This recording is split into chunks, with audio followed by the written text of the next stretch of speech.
Morning, and we're going to end the show with somebody amazing, Monique Zantop, the CEO of Birthright, right here in Jackson. Good morning. Good morning. How are you? Good. Thank you for having me on. So I want you, I think what you and your sister have started and your purpose is amazing, but there might be a lot of people watching that have no idea what Birthright is. So can we start there and tell us what is Birthright? So Birthright Foster Closet is a resource in our community that's open and available to children experiencing foster care. We simultaneously serve the families that serve them. Sometimes that might be licensed foster homes, it could be relative caregivers, and we do support reunification. So if children are going home to birth family and they need some additional support, we can serve them that way too.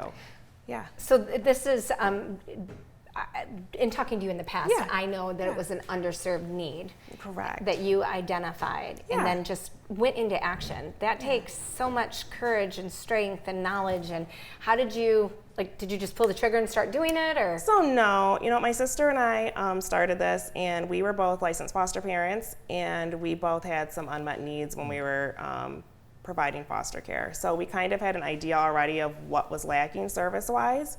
And kind of what would help retain or provide retention for licensed foster homes, because there is a need. Mm-hmm. There's always kind of a shortage of available homes for children to go to if they're in that situation. Okay. And so that's kind of where it really started, was what would we have needed to continue providing foster care for children. One of the things that you tout is you provide the gap between service and support as a foster parent yourself. Yeah. What are some of those gaps? So I think there's kind of a misconception that foster parents usually want to do that for money, or that they're kind of benefiting from that in some way. And although there's a stipend that helps cover some of the care that you need to provide for the child, like for clothing allowance and that sort of thing, there are just all kinds of things. So hygiene products. Sometimes some children come with none of their own belongings, so if you're kind of running out to buy everything from scratch every time, it can get really expensive. Yeah. And then some situations for relative foster caregivers, they don't get the subsidy. So they're kind of left to their own devices. So if they can afford it financially and they have space in their home, they're able to take that relative child in, but they might not have enough to get clothing or bedding or some of the other needs. Yeah. So we're seeing some art activities and things like that. Are those some donation items that you guys would welcome? Yes, so we are always accepting donations, really, of anything for newborn age children through 18 to 21. But a lot of what we give out is clothing and hygiene products. Okay. We do give out toys.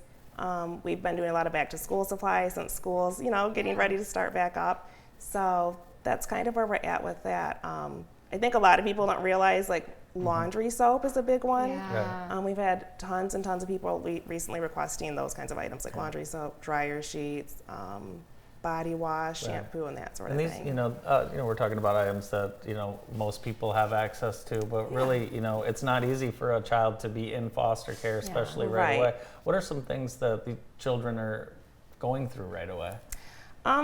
Usually scared. You might be going to live with a person you've never met before, and to kind of be left to ask for some of those personal need items, we kind of try to remove that barrier, especially for people who maybe are needing undergarments and that sort of thing. It might just be really embarrassing to ask someone you just met, can you take me to the store because I need deodorant or I need these things. And so we do have first night bags, or we call them overnight bags, when the children first go into care. That kind of has your basic items like toothbrush, toothpaste, some soap, lotion, personal care products, so that we kind of remove that initial barrier, so they have a little bit of time to get comfortable. And we do provide comfort items in there as well, like journaling materials, stuffed animals, blanket, that sort of thing. So if our viewers want to help the cause, you mentioned all the items that you're looking for donations. How do they get a hold of you, or where do they deliver them? So we have a website. It's birthright.org.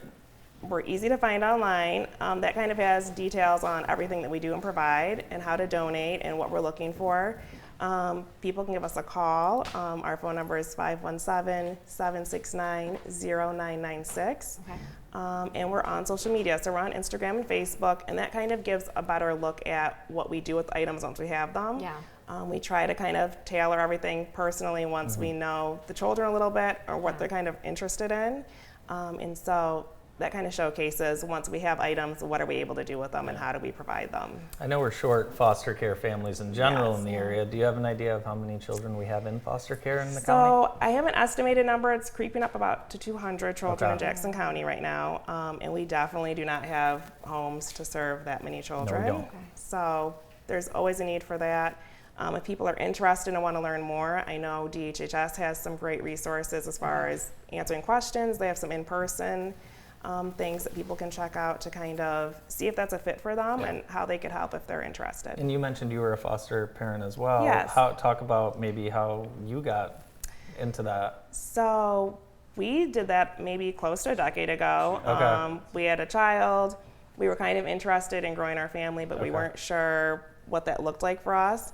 And so while we went to orientation and learned information about how desperate they were for homes and how they needed more homes for children.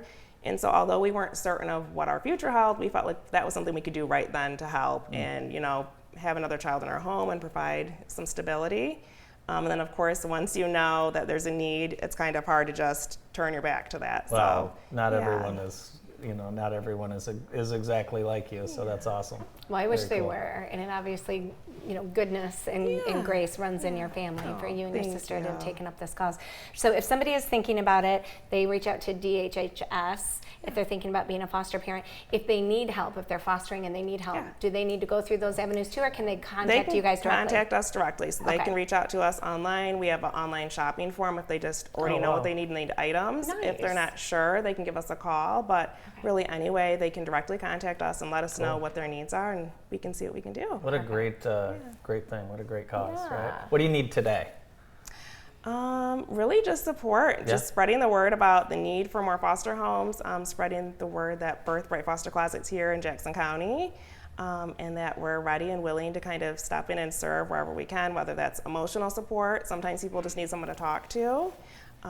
If they're seeking out other resources that maybe they're not aware of, I've become pretty well versed in what's available in Jackson County. Nice. And so we're really able to, outside of just tangible items, we're willing and able to help. Well, we appreciate you and your spirit and your heart and all that you're doing to help these kids and the families that are supporting the kids. So thank you so much. Thanks, Monique, for coming in today. Thanks we for appreciate having it. me. Thanks. Monique Zantop, the CEO of Birthright. And for more information, you can check out their website or social media. More of the morning show after this.